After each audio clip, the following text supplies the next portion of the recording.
दोनों इतराफ से जो है वो हमारे जराये के मुताबिक बड़े नोटों की बौछार हुई है, तब जाके एहसन शाह को जेल से निकलवा कर मुबैना पुलिस मुकाबले में पार। लोगों को कैसे पता चल गया कि हमारा भाई कब्रिस्तान में आ रहा है? जब गोलियां चली, FIR के मुताबिक कहा गया कलाशनकोव से ब्रेस्ट मारे गए, NIMM का इस्तेमाल किया, लेकिन किसी भी सरकारी गाड़ी को गोली नहीं लगी, किसी भी पुलिस एहलकार को गोली नहीं लगी।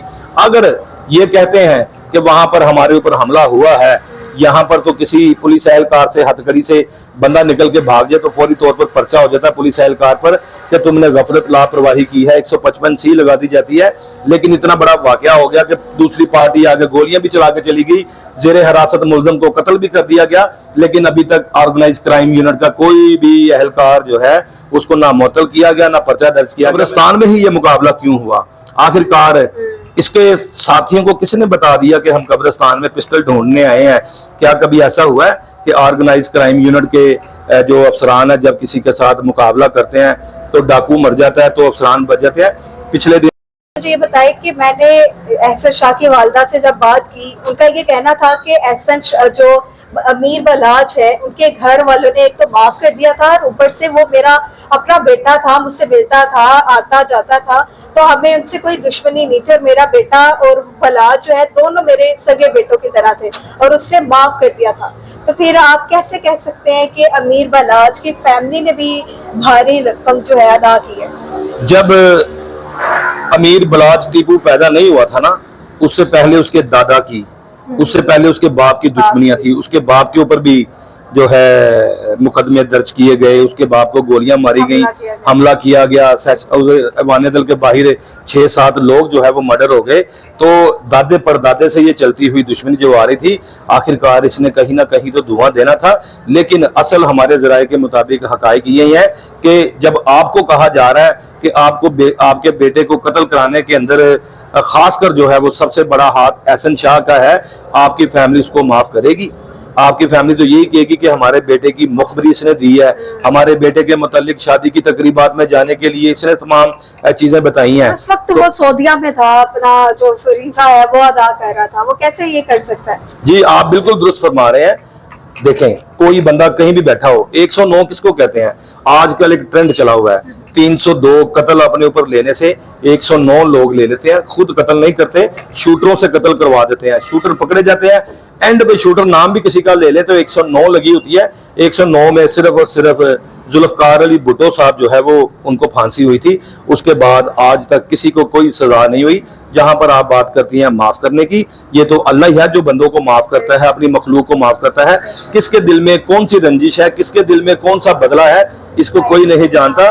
दोनों इतराफ से जो है वो हमारे जराये के मुताबिक बड़े नोटों की बौछार हुई है, तब जाके एहसन शाह को जेल से निकलवा कर मुबैना पुलिस मुकाबले में पार किया गया। अब एहसन शाह के सगे भाई अली रजा पर ये नाम आ रहा है, अली रजा तो उससे मिलने गया था। अब आपको क्या लगता है कि एहसन शाह के जो दो भाई हैं दूसरे, वो पुलिस की हिरासत में है या पाकिस्तान से फरार हो चुके हैं या घर में है? आपकी जराये क्या कहते हैं? मेरे जराये ये कहते हैं कि जिस तरह से वकूआ बनाया गया है कब्रिस्तान का कि एहसन शाह का भाई अली रजा अपने दोस्तों के साथ मुसल्लह होकर पुलिस पार्टी पर फायरिंग करता है, इसका तो वाज़ेह मकसद है कि इनके पास था उस वक्त, वकूआ पे भी वो मौजूद था, उसके साथ था पुलिस की हिरासत में। क्योंकि बाद में जब इसकी जुडिशियल इंक्वायरी होनी है या दीगर ऐसे अफसरान बाला के सामने बयानात होने हैं तो उसकी लोकेशन होना बहुत जरूरी है। पुलिस इतना बड़ा रिस्क कभी नहीं लेगी कि वहां पर उसकी मौजूदगी भी ना हो और उसके ऊपर 302 का पर्चा दर्ज कर दिया जाए। सबसे पहले 324 लगाई गई इस मुकदमे के अंदर। कहा गया कि अमीर बलाच टीपू का जो मरकजी मुलजम था एहसन शाह, वो पहले जख्मी हुआ, उसको फौरी तौर पर अस्पताल मुंतकिल किया गया, पहले ये FIR दर्ज हुई। लेकिन हमारे जराये के मुताबिक जितना बड़ा ब्रेस्ट उसके सीने पे लगा था, उसने दूसरा सांस भी नहीं लिया, मौका पे उसकी डेथ हो गई थी। अल्लाह उसके दर्जात बुलंद अता फरमाए। मैं समझता हूँ कहते हैं कि गोली यहाँ से लग के उसने यहाँ कि जिस तरह से वकूआ बनाया गया है कब्रिस्तान का कि एहसन शाह का भाई अली रजा अपने दोस्तों के साथ मुसल्लह होकर पुलिस पार्टी पर फायरिंग करता है। इसका तो वाज़ेह मकसद है कि इनके पास था उस वक्त, वकुआ पे भी वो मौजूद था, उसके साथ था पुलिस की हिरासत में, क्योंकि बाद में जब इसकी जुडिशियल इंक्वायरी होनी है या दीगर ऐसे अफसरान बाला के सामने बयानात होने हैं तो उसकी लोकेशन होना बहुत जरूरी है। पुलिस इतना बड़ा रिस्क कभी नहीं लेगी कि वहां पर उसकी मौजूदगी भी ना हो और उसके ऊपर 302 का पर्चा दर्ज कर दिया जाए। सबसे पहले 324 लगाई गई इस मुकदमे के अंदर। कहा गया कि अमीर बलाज टीपू का जो मरकजी मुलजम था एहसन शाह, वो पहले जख्मी हुआ, उसको फौरी तौर पर अस्पताल मुंतकिल किया गया, पहले ये एफआईआर दर्ज हुई, लेकिन हमारे जराये के मुताबिक जितना बड़ा ब्रेस्ट उसके सीने पे लगा था उसने दूसरा सांस भी नहीं लिया, मौका पे उसकी डेथ हो गई थी। अल्लाह उसके दर्जात बुलंद अता फरमाए। मैं समझता हूँ कहते हैं कि गोली यहाँ से लग के इसने यहाँ कान जो है ये वाली साइड पे इसकी फाड़ दी थी। ये देखें, आपने बताया कि गोली यहाँ लगी, कान से बाहर निकली, कितनी देर बंदा जिंदा रह सकता है? 1 मिनट। इन्होंने 324 का पहले पर्चा दिया, इसका मकसद ये है कि जख्मी हालत में है। उसके बाद 302 को जो है वो कन्वर्ट किया गया, ततीम बयान में उसको बाकायदा तौर पर दर्ज किया गया और इसके भाई को और इसके साथियों को नामजद किया गया। कोई भी ऐसा भाई नहीं है जो अपने पहले भाई को बचाने के लिए सर तोड़ कोशिश करता है।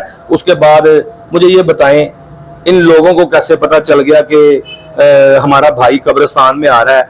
जब गोलियां चली, एफआईआर के मुताबिक कहा गया कलाशनकोव से ब्रेस्ट मारे गए, 9mm का इस्तेमाल किया गया, 30 बोर का इस्तेमाल किया गया, वो पुलिस की हिरासत में था। लेकिन किसी भी सरकारी गाड़ी को गोली नहीं लगी, किसी भी पुलिस एहलकार को गोली नहीं लगी। अगर ये कहते हैं कि वहां पर हमारे ऊपर हमला हुआ है, यहाँ पर तो किसी पुलिस एहलकार से हथकड़ी से बंदा निकल के भाग जाए तो फौरी तौर पर पर्चा हो जाता है पुलिस एहलकार पर कि तुमने गफलत लापरवाही की है, 155C लगा दी जाती है। लेकिन इतना बड़ा वाकया हो गया कि दूसरी पार्टी आगे गोलियां भी चला के चली गई, जेर हिरासत मुलजम को कत्ल भी कर दिया गया, लेकिन अभी तक ऑर्गेनाइज क्राइम यूनिट का कोई भी एहलकार जो है उसको ना मुअत्तल किया गया, ना पर्चा दर्ज किया गया। मैं आपके टीवी से बड़ी वाज़ेह बता दूं ये बात, हमारे महकमा पुलिस में ये रीत रवायत अज़लों से चलती आ रही है कि पुलिस की हिरासत से कोई बंदा, चाहे छोटा चोर हो या बड़ा हो, अगर स्लिप हो जाता है तो उसके ऊपर मुकदमा दर्ज किया जाता है पुलिस एहलकार के ऊपर।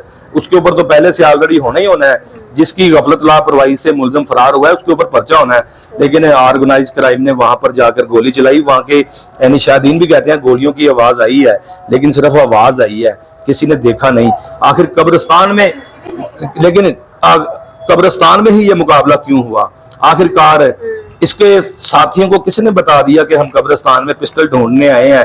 क्या कभी ऐसा हुआ है कि ऑर्गेनाइज क्राइम यूनिट के जो अफसरान है जब किसी के साथ मुकाबला करते हैं तो डाकू मर जाता है तो अफसरान बच जाते हैं? पिछले दिनों CIA चूंग का मुकाबला हुआ है, डाकू को पकड़ने लगे थे, उन्होंने ASI को सीधा फायर मारा, ASI शहीद हो गया, अपने खाल के कीकी से जा मिला। असल मुकाबले हमने देखे हुए हैं।